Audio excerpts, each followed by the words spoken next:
Fala, galerinha!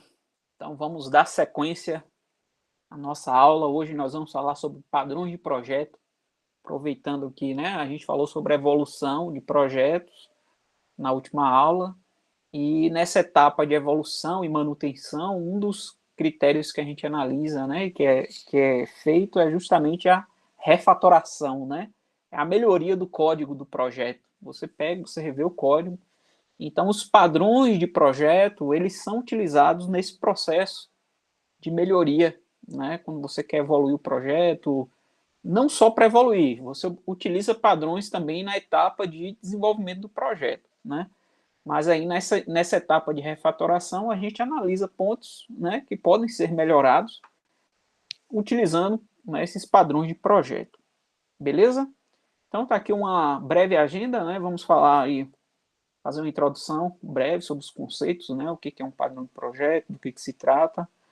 Vamos falar dos benefícios, né, dos padrões de projeto, o que constitui, quais são os elementos, né, que constituem um padrão de projeto.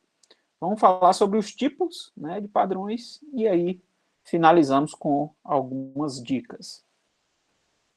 Então, tudo começa com os conceitos de orientação a objeto, né? Então, quem fez a disciplina de linguagem de programação 1 comigo, sabe que eu martelo muito em cima desses conceitos aqui, né? Encapsulamento, acoplamento, coesão, né? Então, esses conceitos, eles também são levados em consideração, né, no processo de definição dos padrões de projeto, né? Então, o encapsulamento, fazendo uma recapitulação, né, breve, ele separa o programa, né, em partes, em blocos, de forma, né, mais isolada possível. Então, você cria, né, uma proteção nos dados, na informação.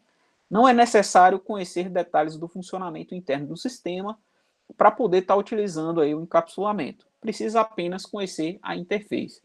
E a grande vantagem disso, né, vai estar sendo aqui levado em consideração nos contextos, né? Então, por exemplo, o acoplamento, você tem uma conexão ou interação entre dois sistemas, o nível de interligação entre duas classes indicando quanto uma classe ela conhece da outra. Então, o que é legal desses dois conceitos é que, por exemplo, tem uma empresa terceirizada que lançou um módulo que é mais eficiente do módulo que foi implementado no seu sistema. Então, se você utiliza tanto o conceito de capsulamento como acoplamento, é possível que você altere o módulo, você tire aquele bloco do código e você consiga substituir, né, por blocos melhores. Então, essa é uma das grandes vantagens aí, né, desses caras. E com isso a gente tem a coesão, né, que a coesão nada mais é do que a coerência. Você ter, por exemplo, classes que são responsáveis por implementar uma determinada funcionalidade, elas precisam estar juntas no mesmo pacote, no mesmo local, né? Então, as classes que trabalham em conjunto, elas precisam se complementar e tem que ter um sentido por trás daquilo, né? Então, essa coerência aí é justamente a coesão, né? É uma unidade conceitual no relacionamento com outros componentes que vão estar formando um módulo ou um sistema, né, de software. Então, você pode ter também uma classe que ela deve ser ter apenas uma única responsabilidade e realizar aquela atividade de maneira satisfatória. Então, se você tem uma classe que ela está desempenhando muitas tarefas e muitas funções, isso significa que aquele código ele não está muito coeso, né? Ele não está fazendo muito sentido ali. Então, qual é a ideia? Sempre que você tem isso acontecendo, a ideia é você quebrar aquela classe em outras classes, né? Tranquilo, pessoal? Então, falando brevemente, né, de onde que veio esse conceito de padrões de projeto, né? De onde surgiu? Então, os padrões de projeto, eles são inspirados em uma ideia proposta por Christopher Alexander, né? Ele era arquiteto, não arquiteto de software, né? Arquiteto da construção civil, tá? E em 1977 ele lançou um livro chamado Patterns Language, né, uma linguagem de padrões, né, no qual aí ele documentava padrões para construção, né?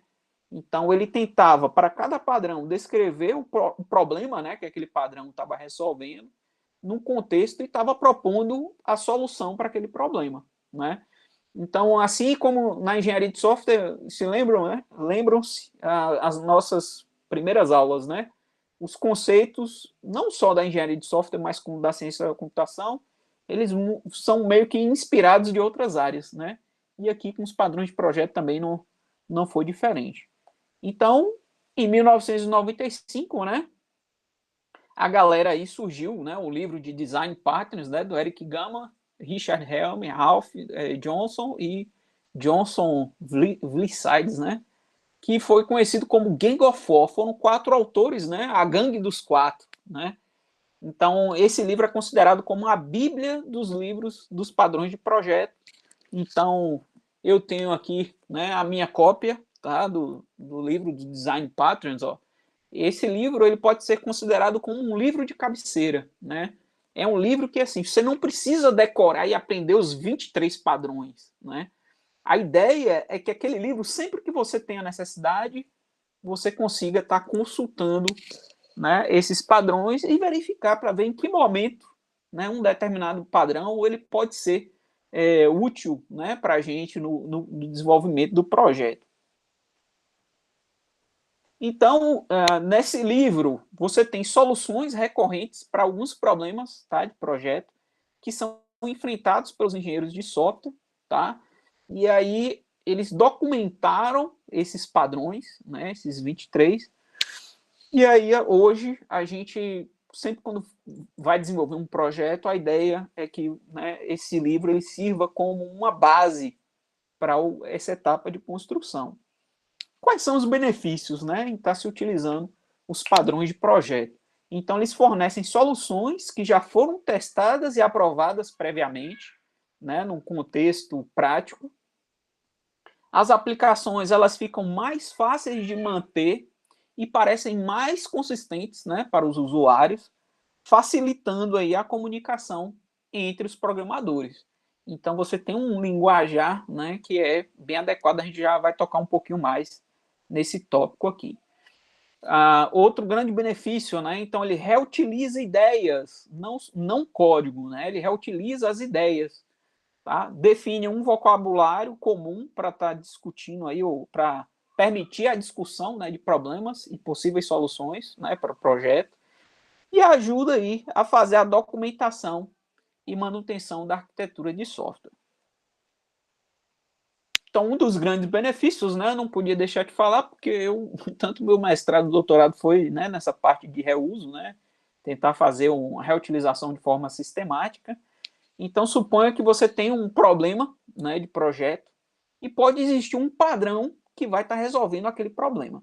Então, o que é legal do livro é que ele indica o problema e como, né, ele descreve, ó, se você tiver um problema dessa forma aqui, esse padrão ele vai te ajudar a resolver ele. Então, isso aqui tem uma grande vantagem na questão do tempo, né?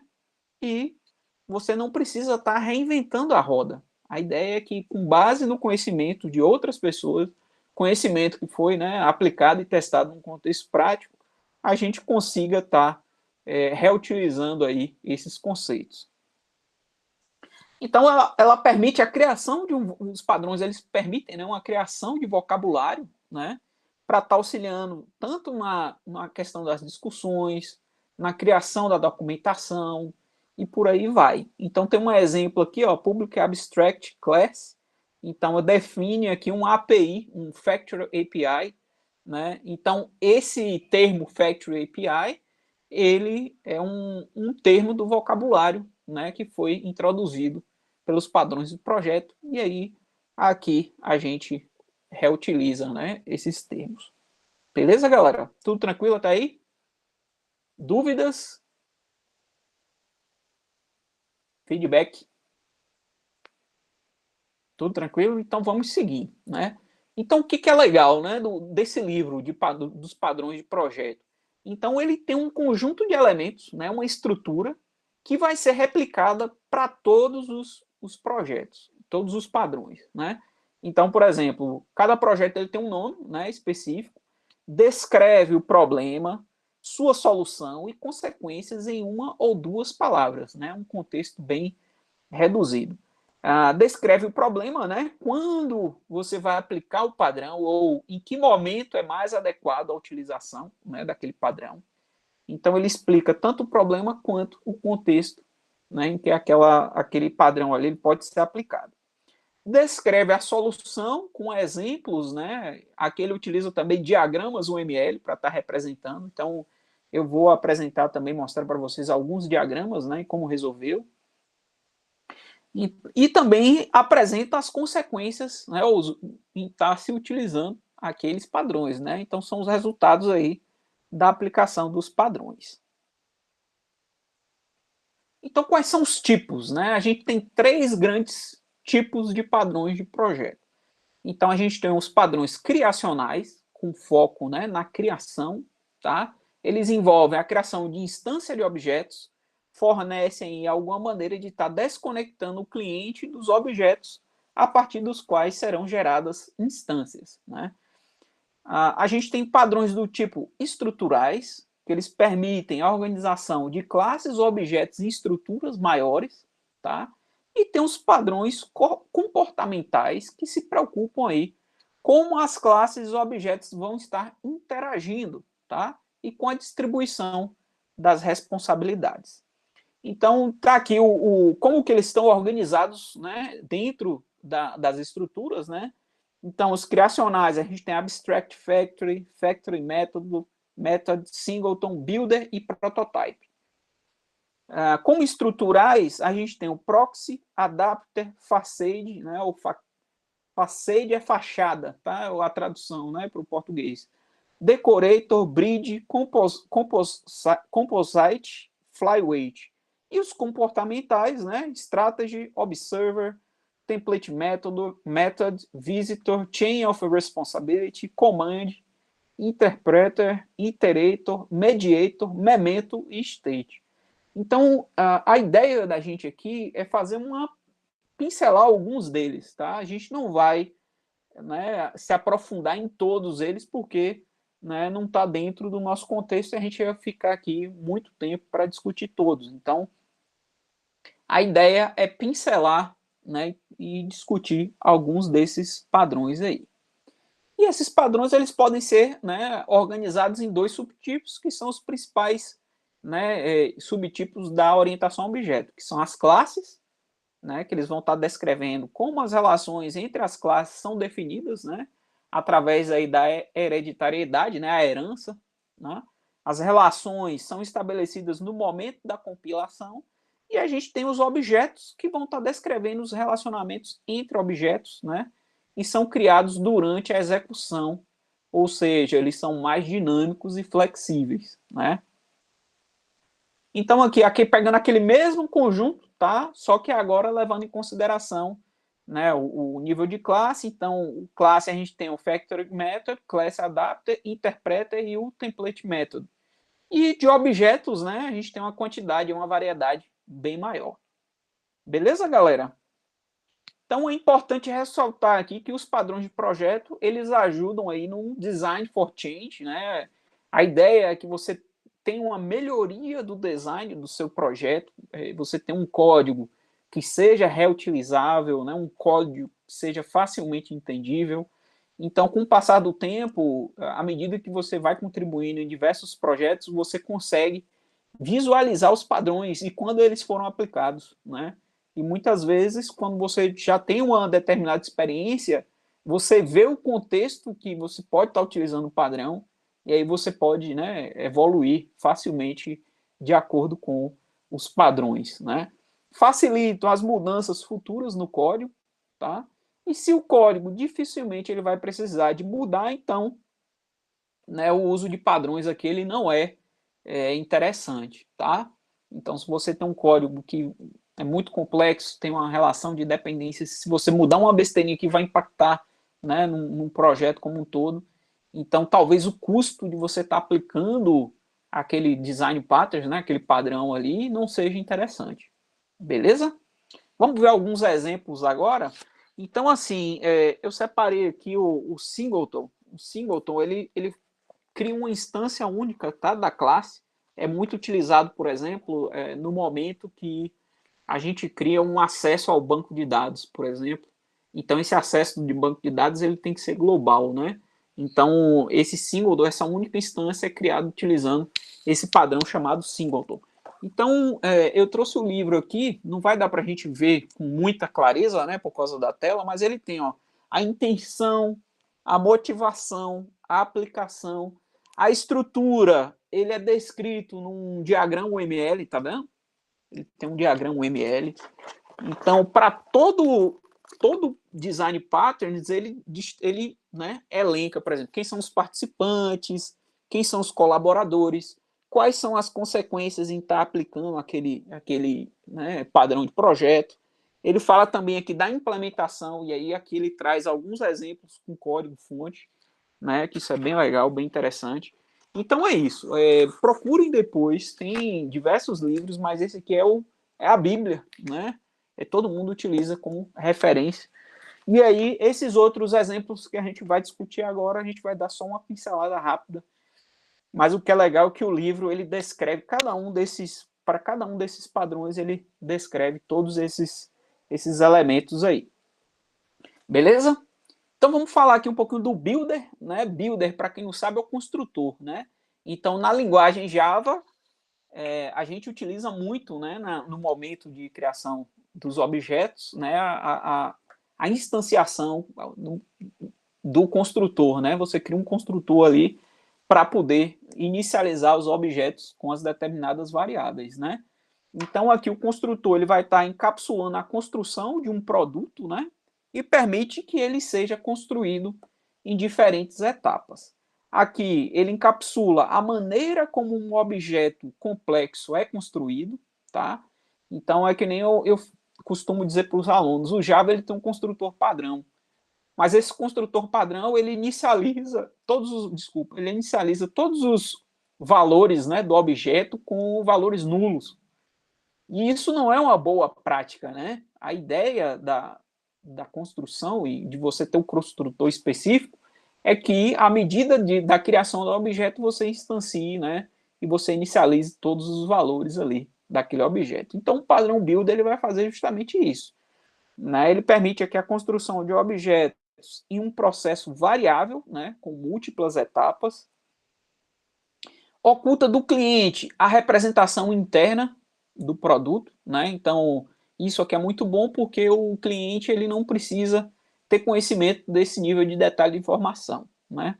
E as implementações de produtos podem ser incluídas e removidas, porque o cliente só vai estar visualizando a interface abstrata, que é o que realmente, né, o cliente deve estar tendo acesso e contato, né? Obtém a informação necessária em passos antes de requisitar a construção do objeto. Tá? Então, antes de criar o objeto, a gente já define todos os valores, né, de variáveis e das informações que a gente precisa. E quando o produto ele está pronto, o cliente pode, né, buscar o produto diretamente no construtor. Ele vai ter acesso, né, diretamente às informações que vão estar registradas naquele construtor. Então tá aqui um exemplo, eu trouxe do livro, né, do Padrões de Projeto do Freeman, tá, de 2005. Eu acho que talvez, né, não vai estar, vocês não vão conseguir ver muito bem, mas eu vou disponibilizar depois já está disponibilizado no Google Sala de Aula para vocês, né? Então a gente tem um cliente aqui e a gente tem o Abstract Builder, que é o nosso construtor aqui, ó, que foi pré-estabelecido, né, com todas as chamadas e os valores que a gente precisa. Beleza? Então o cliente pede para o construtor aqui, né, para construir, e aí o cliente vai estar usando uma interface abstrata, que é a única coisa que ele tem acesso para estar construindo, né, no caso aqui um planejador. O cliente orienta o construtor, né, para estar construindo o planejador em uma série de passos e depois chama o método, né, para poder criar o objeto de fato. E aí o construtor concreto, que é esse cara aqui, ó, Vacation Builder, ele cria os produtos reais e armazena a estrutura, né, em Vacation. Beleza? Tudo tranquilo? O próximo padrão que a gente vai estar discutindo agora é o adapter, né, que significa adaptador, né? Então, é bem simples, ele converte a interface de uma classe para outra classe que o cliente, né, espera encontrar. Então, ele faz o papel de intermediário, né, entre aí entre as classes. O adaptador permite, com classes, né, com interfaces incompatíveis, trabalhem juntas. Então, se você tem, né, já vou mostrar um exemplo para vocês aqui, mas se você tem dois sistemas, né, diferentes, então, e o output gerado por uma determinada classe é diferente do input que vai, né, consumir aquelas informações. Então, a gente cria um adaptador que vai fazer o papel de tradução das informações daquela classe de saída para a classe que vai estar consumindo as informações. Então, o adaptador ele muda uma interface para algo que o cliente ele pode aí estar encontrando. Então, se a gente pegar o exemplo, né, do padrão de tomada que a gente tem hoje, né, então esse aqui é o padrão norte-americano. Se a gente for para os Estados Unidos levando um produto produzido aqui no Brasil, a gente não conseguiria estar utilizando, né, esse produto lá, porque o padrão de tomada é diferente. Então, a gente precisaria de um adaptador, né? Então, o adaptador ele tem um padrão de saída e tem um padrão de entrada. Então, essa classe adaptadora, ela vai justamente fazer a conversão, né, do tipo de informação e vai permitir que duas classes distintas elas consigam aí se comunicar. Então, tem aqui um exemplo, ó, na interface, né? A gente tem aqui uma interface alvo. Ó, o cliente ele só vê a interface alvo, ele só tem acesso a essa interface aqui. E o adaptador é quem vai ser o responsável por estar implementando aqui a interface. Então, o adaptador ele vai estar se comunicando, tá, com a classe que está sendo adaptada, tá? Beleza, galera? Entrando agora, né, no facade ou fachada, né? Então, aqui, como o nome já diz, ele vai estar fornecendo uma interface unificada, né, para um conjunto de interfaces em um subsistema. Então, hoje, a grande maioria, né, dos sistemas web, eles trabalham com esse padrão de fachada. Você pode estar ali com dispositivos, né, diferentes sistemas, iOS, Android, desktop, Windows, Linux, e aí, através da fachada, a gente consegue ter acesso ao sistema. Então, a fachada vai estar adaptando e fazendo a comunicação com esses diferentes subsistemas. Então, ele define uma interface de nível, né, mais alto que vai estar facilitando a utilização do subsistema. Ele desconecta um cliente de um subsistema complexo. Então, a fachada ela permite a separação em camadas com alto grau de desacoplamento. Então, isso aqui que é legal. Esse grau de desacoplamento, isso permite que, por exemplo, a gente mude completamente o sistema que está sendo utilizado no back-end, né? O pessoal criou muito essa questão do front-end, do back-end, para você ter essa separação. Você pode alterar toda a sua interface de fachada, que não vai estar impactando, por exemplo, né, no back-end. Permite também que os objetos individuais eles cuidem de uma única tarefa, deixando que a fachada se encarregue de estar, né, publicando as suas operações, realizando as operações. Então, ela fornece uma interface simples para uma coleção de classes. Então, isso aqui que é legal, ó, como no diagrama, né, como é que vai estar funcionando. O cliente, ele fica feliz aqui, porque a tarefa dele vai estar simples. Ele só vai estar consumindo aqui a fachada. Depois disso, a informação sendo passada nessa interface, né, unificada, tudo que está dentro aqui do subsistema e todas as conexões e relacionamentos que acontecem aqui dentro, o cliente ele não precisa ter conhecimento. Ele só precisa ter conhecimento da fachada, né, do front-end que a gente chama. E o back-end, tudo que acontece por trás, né, o cliente ele não precisa ter conhecimento. Beleza, galera? Tudo tranquilo até aí? Ninguém tá falando nada, eu tô seguindo.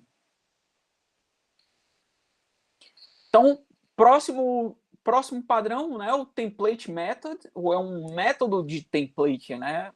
Reparem que o nome ele traz ele já é uma autoexplicação do que se trata aquele padrão, né? Então aqui, ó, no caso, né, o template method, ele define o esqueleto de um algoritmo dentro de um método. transferindo, assim, alguns passos para as subclasses.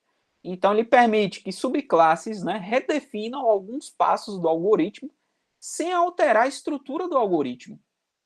Então, a classe abstrata do método, do template, né, method, ele pode definir métodos concretos e abstratos. E os métodos abstratos são implementados pelas subclasses. Então, tá aqui um exemplozinho. Ó. Você tem uma classe abstrata, né, que vai ter ali só o esqueleto, né, e toda a implementação vai ser feita, né, nas classes concretas aí. Você tem, né, versões abstratas das operações do método gabarito e podem existir muitas classes concretas, cada um implementando aquela determinada operação da forma que melhor convém, né? Então, mais uma vez, na disciplina, né, de linguagem de programação, é um dos pontos que a gente discute muito, né? Você tem um pai ali, você tem uma classe abstrata e os filhos, eles podem estar implementando, né? É o caso da conta, né? Você pode ter uma conta normal e você pode ter uma conta que recebe cálculos de imposto, onde cada crédito você pode estar inserindo, né, um cálculo de imposto. Então, a função creditar ela vai ser implementada de forma diferente. Porém, o esqueleto, né, ou a assinatura do método vai ser o mesmo, né, para as ambas as classes. Beleza? Falando agora sobre o observer, né, que é o observador, tá? Ele define a dependência de um. Eita, aqui. Ele define, né, a dependência para muitos entre objetos para quando um objeto ele vai estar mudando de estado. Todos os seus dependentes, né, vão ser avisados aí e atualizados automaticamente. O observador ele vai ficar sempre, que a gente chama em idle, né? Ele vai estar ali observando e esperando que a informação chegue. Quando aquela informação chega, ela é repassada automaticamente. O pessoal chama também muito de gatilho, né? Ele fica esperando uma determinada informação. Quando essa informação ela chega, ele funciona como um gatilho. Então ele dispara aí uma sequência, né, uma sequência de atividades a serem realizadas.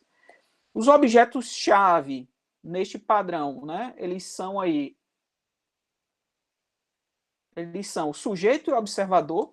O sujeito ele pode ter qualquer número, tá, de observadores dependentes, e todos os observadores são notificados quando o sujeito ele sofre alguma mudança. Então, em seguida, cada observador ele vai estar consultando o sujeito para estar sincronizando o seu estado com o estado do sujeito. Então, tá aqui um exemplozinho. Essa imagem não ficou, né, bem legível aí, tá? Então, depois verifiquem com calma. Então, aqui você tem uma interface, né, do subject e você tem uma interface do observador. Então, toda vez, a cada sujeito pode ter muitos observadores, né, pode ter N observadores, e todos os observadores precisam implementar a interface do observer, que vai estar justamente aqui. Beleza, galera? Tudo tranquilo? Então, algumas dicas, tá, sobre os padrões. A ideia é sempre manter a simplicidade e manter esses padrões funcionando, né, da forma mais simples possível. Os padrões, eles são soluções genéricas, tá, para problemas que sempre acontecem, né, problemas que são recorrentes. Então, é preciso avaliar cuidadosamente as consequências do uso, né? Então, tem gente que aprende um determinado padrão e quer aplicar aquele padrão para tudo e todos os contextos, mesmo quando não é necessário, né? Então, utilize realmente quando for necessário utilizar aquele determinado padrão. Só utilize se tiver plena certeza de que aquele padrão ele vai estar resolvendo o problema do seu projeto, tá? Então, os padrões, eles não são bala de prata, né? Ele não está ali para estar resolvendo todos os problemas, né, possíveis e inimagináveis. Então, utilizar somente quando for necessário. O melhor momento para sua utilização é durante aí a reformulação do projeto, né? Um momento onde você está melhorando, está fazendo com que aquele projeto ele fique mais efetivo, né? aquele momento que você esteja fazendo uma determinada refatoração, né? Então, procure um momento certo, né? Muitas vezes, quando você já domina e está no momento de criação, então é só aplicar, né? Remova o padrão de seu projeto quando encontrar uma solução melhor. Então, sempre que possível, né, ao surgir uma solução melhor, então substitua. Se não precisar do padrão, então não utilize. Então, são dicas bem simples aí, né? Então, para a gente finalizar a nossa aula de hoje, né, algumas considerações finais. Deixe que os padrões surjam de forma natural nos seus projetos. Tá? Não force a sua inclusão só pelo gosto de estar utilizando um padrão. Né? Muitas vezes o problema ele surge e aí é o momento ideal, né, para estar utilizando. A ideia é você tem um conjunto de soluções, né, e aí você fica procurando os problemas para estar aplicando aquela solução. Mas o que tem que acontecer é o contrário. Primeiro tem que surgir o problema. Depois que surgiu o problema, aí você atua e aplica a solução. Adapte e ajuste os padrões conforme as suas necessidades, né? Então não é porque está no livro ali, foi estabelecido, foi definido, já foi validado, que aquela ali é a realidade. Pode ser que talvez para o seu contexto, né, ele não seja adequado. Então é possível e né, é permissível que, né, a gente faça, e o ideal é fazer esses ajustes nos padrões de acordo com o nosso contexto.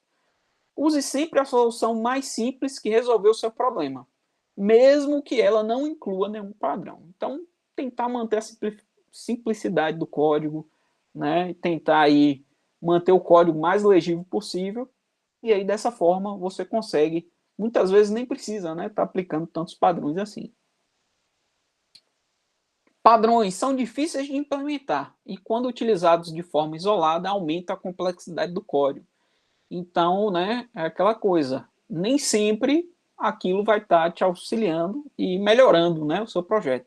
Muitas vezes eles podem estar introduzindo complexidade e tornando, né, o seu projeto mais complexo ou difícil de ser entendido. Padrões trabalhando em conjunto com sinergia permitem aí obter uma boa produtividade. Então, essa é a ideia, né, de você ter o padrão. É conseguir diminuir a quantidade de instâncias, diminuir a quantidade de alocação de memória, né, tornar com que o seu sistema ele seja mais efetivo, né, mais rápido, mais leve. Tá? Estude o catálogo de padrões para conhecê-los e as relações entre eles. Então, todos esses 23 padrões, eles possuem um tipo de conexão. Um vai estar auxiliando o outro. Então, à medida que você vai estudando e aprendendo, né, o catálogo, você também entende como que eles funcionam, né, e como é que eles atuam em conjunto. Eita, sumiu aqui, galera. Tá.